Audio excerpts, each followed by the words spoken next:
آپ دیکھیں کہ انسان دو چیزوں کا مجموعہ ہے، ایک اس کا جسم ہے اور ایک اس کی روح ہے.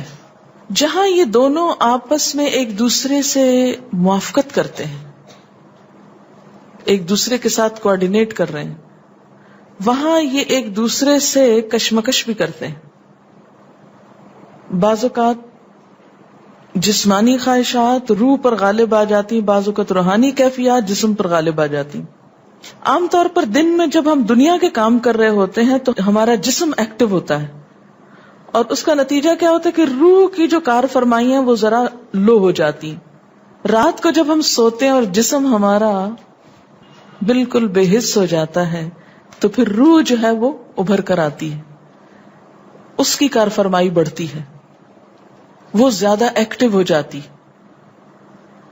پھر آپ کو قرآن کی وہ آیت بھی یاد ہوگی کہ جس میں اللہ تعالیٰ فرماتے ہیں کہ جب انسان سوتا ہے تو ہم اس کی ایک روح لے لیتے ہیں، جس کو زندگی دینی ہوتی ہے وہ واپس لوٹا دیتے ہیں، ورنہ جو دوسری باقی ہوتی ہے وہ بھی لے لیتے ہیں. اب یہ جو روح نکلتی ہے نا ایک ہمارے جسم سے، تو یوں لگتا ہے کہ جیسے وہ مختلف جگہوں پہ وانڈر کرتی ہے، یعنی گھومتی پھرتی، اور بعض اوقات دور دراز پہنچ کے مثلا کسی مردے سے جا ملاقات کرتی، کیونکہ روح تو ایک لطیف چیز ہے نا. جب ماں کے پیٹ میں بچے کے اندر آتی ہے تو کوئی پتہ نہیں چلتا، جب نکل جاتی ہے تو کوئی پتہ نہیں چلتا. اسی طرح روح دیواروں کے پار بھی چلی جاتی ہے. قرآن پاک میں آتا ہے نا کہ اینما تکونوا یدرککم الموت ولو کنتم فی بروج مشیدہ، یعنی اگر بالکل ساؤنڈ پروف اور ہوا پروف جگہ پر بھی کوئی چیز رکھ دی جائے تو کیا ہوگا؟ روح وہاں سے بھی نکل جائے گی. یعنی روح کے لیے یہ مادی چیزیں رکاوٹ نہیں ہے. اب آپ دیکھیں جو لوگ مر جاتے ہیں بعض اوقات آپ کی ان سے ملاقات ہوتی اور آپ کو یوں لگتا ہے جیسے آپ ان کو چھو کر آئیں، اور ایسا ممکن ہے کہ وہ جو سوتے وقت ایک روح آپ کی نکلی وہ ٹریول کرتے کرتے اس مقام پہ جا پہنچی جہاں وہ مردہ روح تھی، اور اس نے اس سے جا کر باتیں بھی کی، کچھ میسج بھی لیے، کچھ اور بھی. تو اس سارے کو ہم واضح طور پر نہ جان سکتے ہیں، اس کی حقیقت نہ سمجھ سکتے ہیں، لیکن بعض خوابوں کو انٹرپریٹ کرنے میں یہ چیز آپ کو مدد دے گی کہ ایسا کس طرح پاسبل ہے. آپ اپنے بستر پر لیٹے ہوئے اور روحانی طور پر آپ خواب میں آپ کہیں اور پہنچے ہوئے. بعض اوقات آپ دیکھتے ہیں کہ میت آپ کو کوئی چیز دے رہی ہے، میت رو رہی ہے، میت خوش ہے، آپ اس کو دیکھتے ہیں وہ بڑے باغ میں بیٹھی ہوئی ہے. یہ آپ نے کہاں سے دیکھ لیا؟ آپ تو بستر پہ لیٹے ہوئے تھے. تو وہ جو ایک شعور سوتے وقت نکل جاتا ہے، جسم سے الگ ہو جاتا ہے، وہ ٹریول کر رہا ہوتا ہے ایک طرح سے، اور وہ ایسی جگہوں پر اللہ کے اذن سے ہی پہنچ جاتا ہے اور اس کو وہاں کی معلومات مل جاتی ہیں. اچھا آپ کو یاد ہوگا وہ قصہ جو شہیدوں کا واقعہ میں نے آپ کو سنایا تھا، عراق میں جو صحابہ کرام کی قبروں میں سے ان کو نکال کر دوسری جگہ پر دفن کیا گیا. آپ نے دیکھا کہ مستقل کنٹینیوسلی 3 دن خواب آیا ایک شخص کو. جب اس نے اگنور کیا تو بادشاہ وقت کو خواب آیا، مفتی اعظم کو خواب ہے، اور مسلسل خواب میں وہ اپنا میسج کنوے کر رہے ہیں کہ ہمیں وہاں سے نکالو، ہماری قبروں میں پانی آ گیا. اور یہ بالکل سچا واقعہ ہوا، دنیا نے جس کا مشاہدہ بھی کیا. تو پھر آپ اس کو کیسے انٹرپریٹ کریں گے؟ وہ شہداء کہاں ملے تھے؟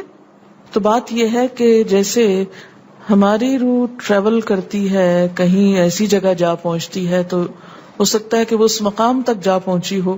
یہ شہیدوں کی روح تو آزاد ہوتی ہے، ان کو اجازت مل گئی ہو کہ وہ ان لوگوں کی روح سے جا ملے، کیونکہ سجین قید خانے میں تو ہوتی ہے نا وہ روح جس کو مجرم روح جو ہوتی، لیکن جو مومن کی روح ہے، خاص طور پہ شہداء کی روح ہے، تو جنت میں کیا کر رہی ہوتی ہے؟ گھوم پھر رہی ہوتی، کھا پی رہی ہوتی. تو یہ بالکل ایک سچ ہے اور حقیقت ہے کہ بسا اوقات انسان خواب میں ایسے لوگوں سے ملاقات کر کے ان کے حالات کو جان لیتا ہے کہ ان پہ کیا گزر رہی. مثلا ان کو عذاب ہو رہا ہے. یہ عام بات ہے نا کہ میت کو جس حال میں دیکھو اسی حال میں ہوتی ہے. یعنی اگر خواب میں دیکھیں کسی نے اپنے والدین کو دیکھا کہ وہ بہت رو رہے ہیں فوت ہونے کے بعد، تو کیا کرنا چاہیے؟ ان کی طرف سے صدقہ دعا کرنی چاہیے. یہ بھی اللہ کی ایک رحمت ہوتی ہے کہ ان کو موقع دے دیا جاتا ہے کہ وہ اپنا میسج کنوے کر دیں ایک طرح سے. وہ اس کے دل کی بات نہیں ہوتی، الا یہ کہ آپ کسی انسان کے بارے میں بہت برا گمان رکھتے ہیں اور آپ اسے دیکھتے ہیں کہ وہ رو رہا ہے یا کچھ، لیکن کئی اور لوگ دیکھتے ہیں کہ وہ ہنس رہا ہے، کھیل رہا ہے، تو اس کا مطلب یہ ہے کہ پھر آپ ان دو کا کنٹرڈکشن کیسے دور کریں گے؟ تو پھر آپ یہ دیکھیں گے کہ جس نے خواب دیکھا ہے اس کا اپنا نظریہ اس شخص کے بارے میں کیا تھا، کیونکہ اس کی اپنی بدگمانی تو نہیں اندر چھپی ہوئی تھی کہ جو سوتے وقت اوپر ابھر آئی اور اس نے وہ روپ اس طرح کا دکھا دیا، پھر وہ حدیث نفس میں آ جائے گی، دل کی بات میں وہ چیز آ جائے گی. ٹھیک. تو نبوت کا جیسے انبیاء علیہ السلام کو کچھ غیب کی خبریں دے دی جاتی تھی، اسی طرح عام انسانوں کو خواب کے ذریعے کچھ غیب کی خبریں دے دی جاتی ہیں، لیکن کسی بھی خواب کے سچا ہونے کی آپ کوئی دلیل نہیں رکھتے. ایز سچ واضح بات یہ نہیں کہہ سکتے کہ میں نے جو خواب دیکھا وہ بالکل سچ ہو جائے گا، یہ آپ دعویٰ نہیں کر سکتے. نبوت کا تو دعویٰ کیا جا سکتا ہے، لیکن آپ اپنے خواب کا دعویٰ نہیں کر سکتے کہ میں نے جو دیکھا ہے وہ بالکل سچ دیکھا. ہو سکتا ہے آپ کو شیطان نے ڈرایا ہو سکتا ہے کہ آپ کے اپنے دل کی سوچیں اور خیالات اس میں آ رہے ہوں، اور خصوصاً اس وقت جب دو متضاد آپ کو خبریں ملیں. مثلا ایک شخص آپ کے پاس آتا ہے، وہ کہتا ہے کہ میں نے آپ کے بارے میں بہت اچھا خواب دیکھا. دوسرا آتا ہے کہتا ہے کہ میں نے آپ کو اچھے حال میں نہیں دیکھا. اب یہ فرق کس چیز کا ہو گیا؟ اس کے اپنے گمان کا فرق ہے.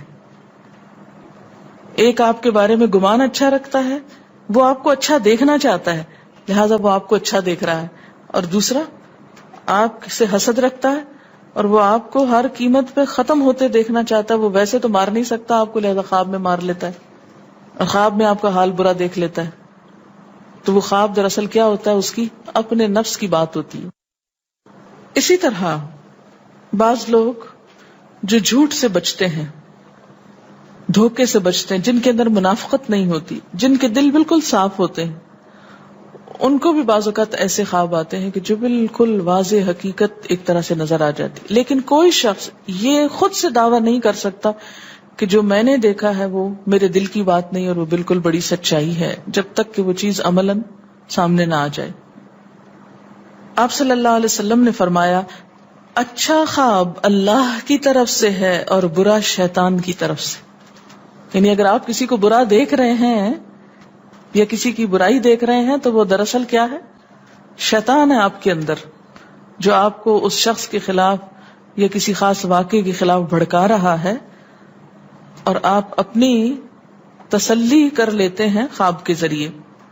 فرمایا پس جب کوئی شخص پسندیدہ خواب دیکھے تو اسے صرف اس شخص سے بیان کرے جس سے محبت اور اعتقاد ہے. یہ میرا مشورہ نہیں، نبی صلی اللہ علیہ وسلم کا ہے آپ سب کے لیے. بخاری اور مسلم کی روایت ہے کہ جب کوئی اچھا خواب آپ دیکھیں تو کیا کریں؟ اس کو بتائیں جس سے آپ محبت رکھتے ہو، وہ آپ سے بھی رکھتا ہو اور جس پر آپ کا اعتماد ہو. جیسے حضرت یعقوب علیہ السلام نے کیا کہا تھا بیٹے کو کہ مجھے تو بتا دیا، بھائیوں کو نہیں بتانا.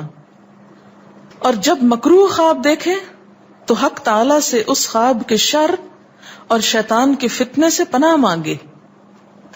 جب برا خواب دیکھیں تو اس خواب کے شر اور شیطان کے فتنے سے پناہ مانگے کہ شیطان بہکانے لگا انسان کو.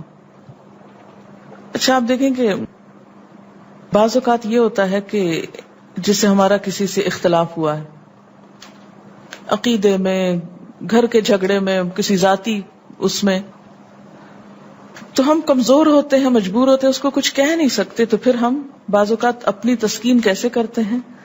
خوابوں میں کرتے ہیں. مثلا ایک لڑکا کسی سے شادی کرنا چاہتا ہے اور وہ کر نہیں پاتا، اس کو وہ رشتہ مل نہیں رہا، تو وہ خواب میں دیکھتا ہے کہ اس کی شادی اس سے ہو گئی ہے، اس لڑکی سے. تو بعض خوابوں کی نوعیت بس صرف اتنی ہوتی، اس سے زیادہ اس کی حقیقت نہیں ہوتی. اچھا بعض اوقات جیسے کسی سے ضد ہے، عداوت ہے، دشمنی ہے آپ کی، اب آپ اس کو خواب میں برا دیکھ رہے ہیں، اس کی برائی دیکھ رہے ہیں، تو یہ دراصل کیا ہے؟ شیطان کا شر ہے جو آپ پہ غالب آ گیا ہے. آپ اس کی برائی چاہتے ہیں، ویسے کچھ کر نہیں پاتے، مجبور ہیں آپ، تو آپ خواب کے ذریعے وہ اپنی تسلی کر لیتے ہیں.